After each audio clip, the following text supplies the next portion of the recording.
Welcome to Lashback, everyone. I'm Natalyan. And I'm Phoebe. And this week we're going to continue our conversation, controversial or not, about the differences between men and women, or the male and female. Yeah. And I seem to remember at the end of the last one talking about masculine and feminine energies versus male and female bodies. Yeah. So we were saying that, there's biological differences, societal differences, and there's some really interesting things that we didn't get to in the last episode that, due to the research I've done, which I have experienced as well, is things that I've realized are probably true in the masses, like men are better at asking for directions. They tend to have a better spatial reasoning skill. But they won't read the manual. Yeah. It's funny. And you and me were both saying when we were researching this that I'm really good at directions, but I've actually done an IQ test when I was going to join the Air Force, and apparently my spatial reasoning is terrible, but I would never forget a thing. But I'm terrible at judging numbers in a room. So if you said how many people were at the party, I wouldn't have a clue. Like I might say 50 and there'd be 10 or 1,000. Oh, really? So I'm really good at that. Yeah, you are. Yeah, so, really good at that. And I will remember, like, let's say I've been somewhere, and I might not remember the name of the road I have to turn down, but I remember the pub on the corner and the tree, and I'll turn left there. And then I'll turn up to someone's house and I'll be like, oh, you've moved your sofa. And they'll be like, wow, you've not been here in 10 years. And I'm like, yeah, but I remember when I was here.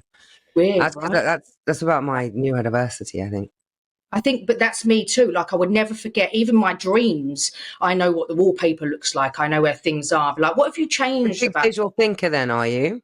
Yeah, and I'm very observant. But when it comes to numbers of people and that kind of thing, I've been told that I'm terrible at it. I think they're lying. But I mean, I do. Yeah. I'm sorry. But interesting. Let's throw this into the mix, right?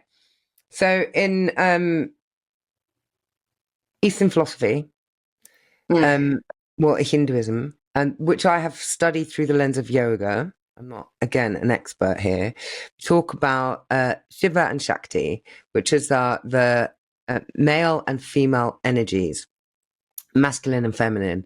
What they say about the masculine is its consciousness, its direction, its drive, its protection, movement. And the Shakti, the feminine energy, is about holding and creation and destruction, which of course we do on a monthly basis. We create a womb and then we destroy it. If it's not been inseminated, destroy, just create, destroy. So everything is like, that's very interesting. I was going to say something else about that. Forgotten. Well, don't worry, because this might trigger you as well. But the direction thing I thought was really interesting, that this ability for men likely stems from their days as hunters, when men had to navigate long distances without the aid of a map and compass. I think that's quite interesting. But in evolutionary terms, our memory is visual spatial. So we are programmed to remember where the shelter is and where the water is and where the good food is and how to get, because we wouldn't have had a map. And recently, I was reading this article around a re-understanding of archaeological artifacts found of Vikings, where, when they were first found and women were buried with weapons, they interpreted that the women were buried with their husbands' weapons. But actually, they've reinterpreted that evidence and said, no, women would have been warriors too. So, there's a mediated reality with how we infer some of these things. And what I was going to say, I don't know if this is true, but somebody once said to me that if a man had the bladder control of a woman, he'd be able to wee across the Thames, because actually women's lower bodies are very, very strong pelvic floors, childbirth, childbearing muscles and what have you. But of course, men have got the aim. Women have got the power. And I'm like, it's probably true, actually. A bloke cannot hold his wee on a car journey. He can sit there for like, it's all right, I've got it. I can wait till the next service stations. And he's like, I'm just going to wee in the bush. So it's interesting. And again, that goes back to what we were saying last time around, teamwork makes the dream work. really, to have all of these different things in equity. So everything is, things are adjusted and therefore everyone has an equal contribution. That's the way to fix the world, mate. That's what I believe. Yeah, well, that's why I always find it difficult, and going through career stuff like project management side of my career and even music, and that is when specifically business, look at a board of people, right, for a business, and it's all men. You're missing something here. You're categorically missing something here, Habit. The most disappointing thing about that is always, as well, when the women that are in those positions of power behave very masculinely. They don't allow the intuition, and they don't allow the emotional conversations. Finland's interesting. They've got all female parliament at the moment, and they've got some of the highest stats when it comes to population. Finland. Yeah, no, I was aware of that. Yeah, that is really interesting. And I mean, you can tell that, though, if you look at the functioning and structure of the country, even from like prisoners and how they incarcerate, is very different. It's very more emotional rehabilitation based than punishment. Right. I remember in COVID when it was all kicking off, are we going to lock down? Are we not going to lock down? Thing in China, thing in Italy. Oh my goodness. Oh my goodness. And I remember at the time thinking all of the female prime ministers shut the borders immediately. Finland, New Zealand, they were like, okay, that's it. Everyone's in lockdown. And the male-led countries were waiting for the numbers. Well, let's see if the numbers come in. Let's see. It's proving the point from the last episode about like, numbers and how they think from that analytical emotional response. Okay, everyone, this is danger. Sort it out. Boys are coming in. Rather than, well, let's just wait and see if it's a problem. Here's an interesting one to just curveball it a little bit. Go on. Sex. So men tend to be more visual in what arouses them, while women tend to be turned on by a combination of things like ambience, emotions, sense, as well as visual perception. So we're more emotionally attached, which there's quite a lot of celebrity relationships where I'm like, she's clearly not made a visual choice here. Well, it's so much more, though. I mean, even for me personally, there's different types of attraction, or there's many layers to attraction, whereas men tend to be more visually based attraction than women are, and that changes as you get older. I'd go for the most handsome boy now. I wouldn't necessarily as much now. There'd have to be so much more to it, and you want different things from lives. But we live and we learn. We do. And risk taking, men tend to be more likely to take risks as well. And again, this source is, just to throw that out there, is from a Power of Positivity, 11 Ways Men and Women Think Differently. I thought I'd just throw that out there, but I thought it was a really interesting source. Doesn't mean all these things are true, but they're interesting topics. We're not here to be experts, but they're interesting conversation points, I think. Risk taking, I think, again, especially, young boys are more likely to jump off a cliff than a woman. Jump off the climbing frame. Let's see what happens. Yeah, totally. I've got a friend, actually, a couple friend, who had a teenage daughter and a toddler boy at one point.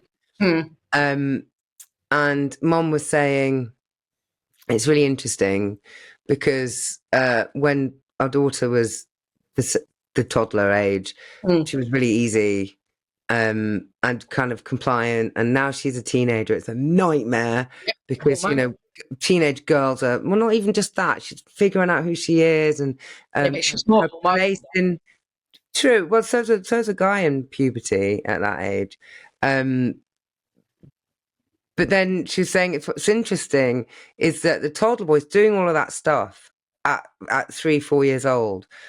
Who am I in the world? How do I self-actualize? No, I'm going to do it my way. No, I want it to do it my way. So she was saying we're having a nightmare because I've got a teenage girl going, no, it's going to do it my way. And a toddler boy, no, I'm going to do it my way. And then she summed it all up and said, so that's why men are how they are, aren't they? Because they're locking their sense of self when they're 4. Yeah. Sexist, yeah, absolutely. Yeah. And that risk-taking component is very evident from young, right? But boisterousness. Well, in support of that, actually, here's one. Gender personality differences showed up at a young age. Female early adolescents exhibited higher levels of consciousness than males, so sort of supportive. And females also showed a greater increase in consciousness from age 9 to 13 than males. So they're later at it. So that's just proved your point. Yeah, totally. They Totally. come that later on, right? And, you know, remember as well, although there's puberty for both sexes, women also, you know, start their periods, get boobs, you know, all those things, and society starts to step in as well. Makeup, how you look, your weight, you know. So there's that intensity and Big boobs, small boobs, big ass, small, you know, all of those things. Yeah. Do you fit? Do you not fit? And then, you know, there's also, if we go through stages of life, not every woman becomes a mother. And then, you know, the differences. I mean, it's a total spiritual awakening to become a mother. I'm not a mother. But everybody I know that's had kids has changed them in some way. And pregnancy is an interesting thing, you know. Oh my goodness, I'm pregnant, I'm changed. The dad doesn't necessarily have that change until they hold babe in arms. So I've read quite a lot around how that creates interesting relational dynamics, because she's in this change and he's not. It's not kind of dawned on him yet because he's not actually got it in the body. Yeah, exactly. I think you've made a fundamental difference there, which I think is lends itself to our part 1 and this part 2 episode. The difference between women and men is that you're right. That I'm not saying men, you know, aren't great dads or supportive, but they have a less responsibility. They're not holding the baby and growing the baby, and they can still go and have a pint or whatever, or they don't actually have to be there for the baby to survive. Whereas the mother does. It fundamentally changes everything for her. Although you might argue pregnancy is a very, very dangerous endeavor. And if the baby needs to survive, then maybe the mum needs more support from the dad. And we're getting into psychotherapy there, in terms of if somebody's been fathered or mothered well, they're going to find it easier to father or mother, isn't it? So, wow, I'm conscious of our time. We could talk about this way more. I probably need to read some more books before I try. Shall we leave it there and come back another time? I think so. I think we're going to continue this topic, like we're starting to continue other topics that are of interest that everyone has shown interest in as well. So let's leave the rest of this for a part 3. Yeah, and what do you think, guys? Tell us. Main difference between men and women. What's the impact of society? What's actually true? What's actually told to us? Be really interested to hear your thoughts. And we will see you next time. See you next week, guys. Bye-bye.